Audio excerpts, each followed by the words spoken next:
Okay, so we have yet another first-person battle royale. This time it's from Criterion, and this one's part of Battlefield 5, which means it's not free, unlike Apex Legends, EA's other battle royale juggernaut, which released just 7 weeks earlier.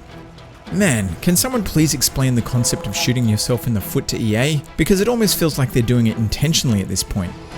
EA's CEO Andrew Wilson recently stated that delaying Firestorm was a mistake, and this was a large contributing factor to Battlefield 5's poor sales.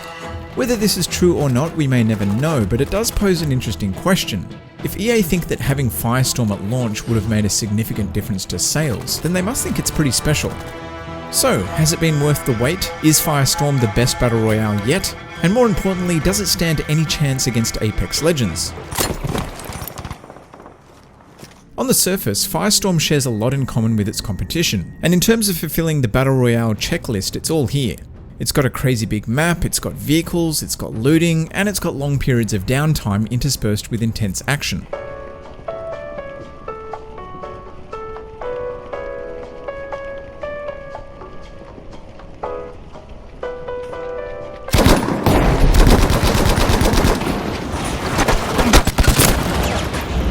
Battlefield adds its own flavour in a couple of key ways though, with its trademark destruction, the inclusion of vehicles like tanks and objectives.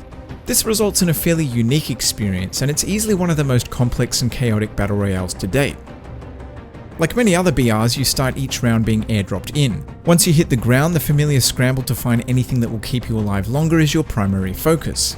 As the match progresses, the play area decreases in size, forcing the remaining players to become more intimate. I don't think I need to go into detail about how this mode works at this point. Just know that if you've played any other BR game, the rules in Firestorm are more or less the same. There are some components that Firestorm does a little differently, such as being able to pull out a pistol when you're downed, but in general it doesn't stray too far from the well-established formula. From a visual point of view, Firestorm's realistic presentation probably shares the most in common with PUBG, although obviously Firestorm is set during the Second World War and not the present day. One of my biggest complaints of other games in this genre, such as Apex, is that their maps, while being well designed from a gameplay point of view, don't look like real places. Firestorm's map, on the other hand, is easily the most impressive I've seen, from not only a realism point of view, but also in terms of visual fidelity. Battlefield is known for its large maps and attention to detail, and with Firestorm, Criterion have managed to achieve this on a scale unlike anything we've seen in Battlefield and arguably any first-person shooter before it. If you own Battlefield 5, then I suggest firing it up at least once, if for no other reason to simply experience the scope of what has been achieved here.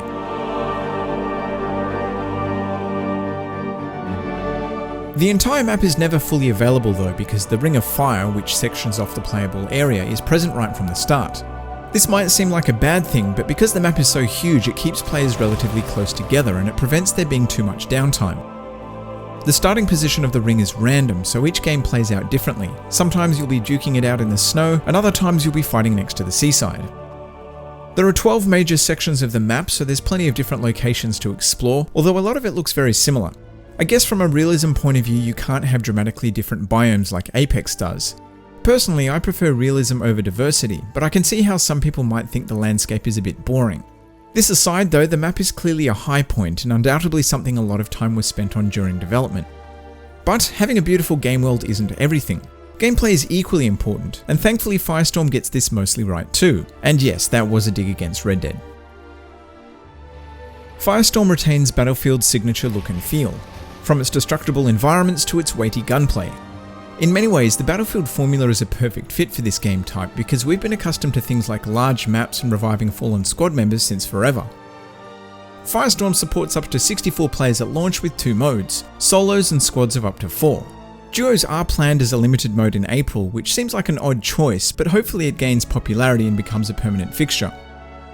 The 4 classes from the regular multiplayer are gone, although you still choose one of your existing classes to modify your appearance. This could be seen as a step backwards, particularly because Apex has proven that a class system can work in this style of game, but Firestorm's sandbox has a lot going on in it, so I think that limiting players' abilities would probably slow everything down. As it stands, every player can run at the same speed, revive at the same speed, and access the same equipment and weapons. A big difference between Firestorm and other battle royales is how dynamic it feels. In the same way that Fortnite's building mechanic keeps it unpredictable, Firestorm's destructible buildings and array of offensive options mean that matches never play out the same way. I really can't overstate how big of an impact this has. Take buildings for example. In other games like Call of Duty's Blackout, there are only a certain number of entry points into any building. Some have more than others, but this number never changes. This makes knowing where the enemy will come from very predictable, and over time, battles in and around these structures become almost formulaic. In Firestorm, players have many more options when deciding how to attack enemies inside a building. Maybe they'll charge in the front door guns blazing, or maybe they'll blow a giant hole in the wall with a rocket. Or maybe, if you're really lucky, they'll simply drive through the building in a tank, crushing you with debris. This is where the Battlefield sandbox really shines. There are so many options at your disposal and so many different ways to combine them in unexpected ways. Time to kill in Battlefield 5's base game has been a hot topic since the launch, and in Firestorm it can vary quite a bit. Default health is 150, which is 50 more than the standard multiplayer. You can also pick up and equip up to 3 armor plates at a time, allowing you to have a maximum of 300 health, so twice the regular amount.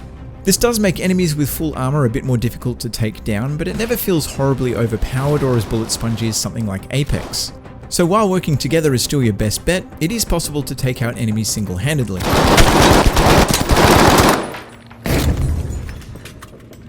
Firestorm's weapons are ranked by tier, and even the green tier, which is the lowest, are generally competitive. Weapons are also more readily available, so getting outgunned because you didn't have the right weapon is far less common.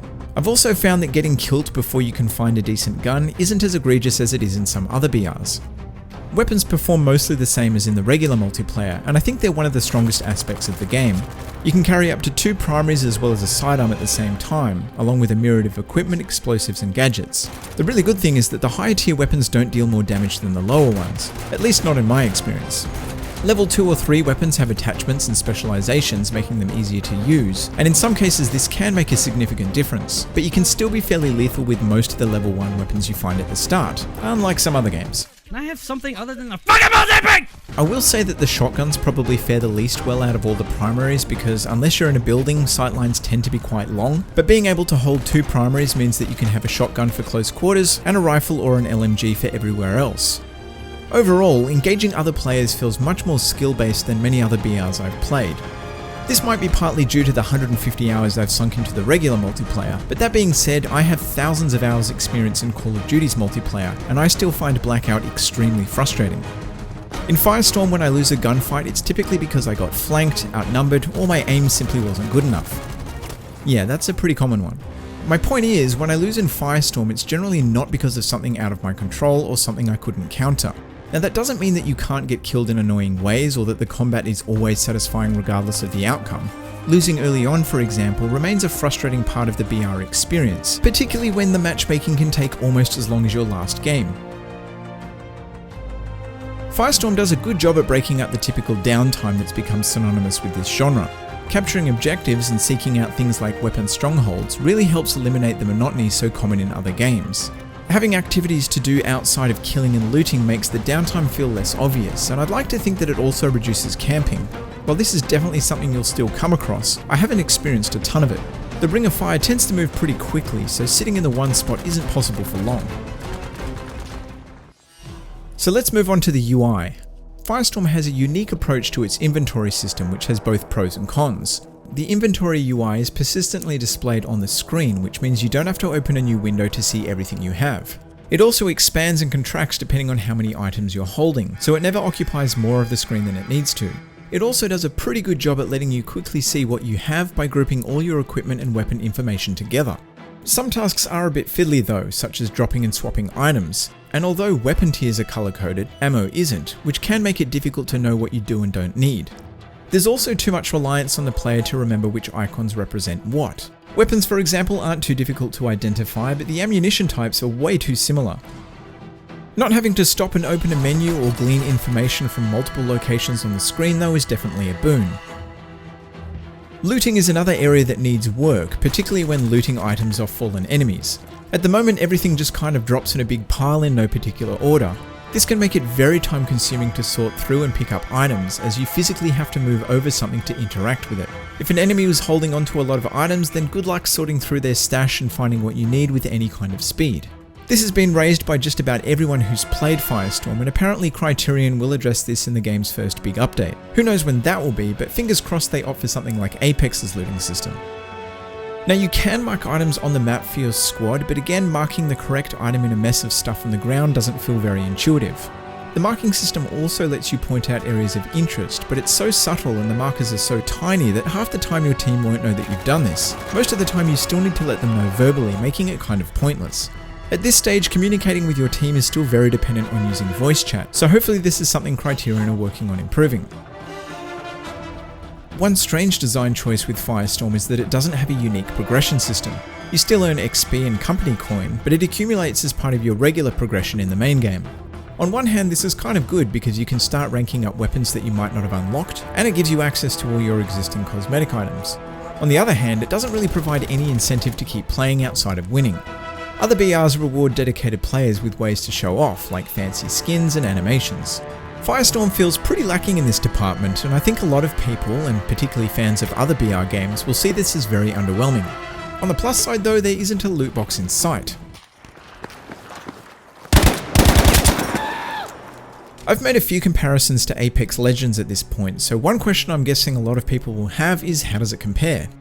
EA clearly think there is space in the heavily populated BR/live surface market to have two of their own games go head to head. Luckily for them, Firestorm and Apex couldn't be more dissimilar. From the type of weaponry, to the lack of player classes, to the inclusion of vehicles and objective-based gameplay, these games play very differently. A lot of the randomness in Apex isn't an issue in Firestorm either. Landing in an advantageous position and finding a weapon is still largely influenced by luck, but overall, superior strategy and skill play a much more significant role. The biggest difference between Firestorm and Apex though is the paywall, and I think this will be Firestorm's biggest hurdle, considering the two most popular BR games at the moment are both free. Battlefield is a bit more of a niche game too, and I'm not sure that adding a BR mode will attract the BR audience. It might be enough to convince those on the fence about Battlefield 5 to jump in, but it really needs to be free to stand a chance. You can pick up Battlefield 5 pretty cheap now of course, but cheap still isn't free. It remains to be seen what kind of updates it receives, but it will have to be at least on the same level as Apex and Blackout to even stand a chance of building and maintaining an audience. Given the slow trickle of content the base game has received, and EA's less than stellar track record with the live service model, I'm not overly optimistic about Firestorm's future. So, in summary, Firestorm looks great, plays well, and its performance has been mostly solid in the time I've spent with it. If Criterion can get on top of the few issues it has, and dare I say it, provide some kind of roadmap for what is planned for the future, that would certainly go a long way. Ultimately though, if the fundamental Battle Royale gameplay loop of spawn, loot, shoot, die, repeat doesn't resonate with you, then Firestorm will probably feel like every other BR game. I've easily had more fun with this than any other BR to date, and I'll continue to play it at least in the short term. It's unlikely to steal any of my time away from Battlefield 5's core multiplayer modes, but that will depend entirely on what its future content looks like. I may not be a full Battle Royale convert yet, but Firestorm has come the closest by a large margin. If you have any further questions, hit me up in the comments. Remember to like or dislike, subscribe if you're new, but otherwise, thanks for watching.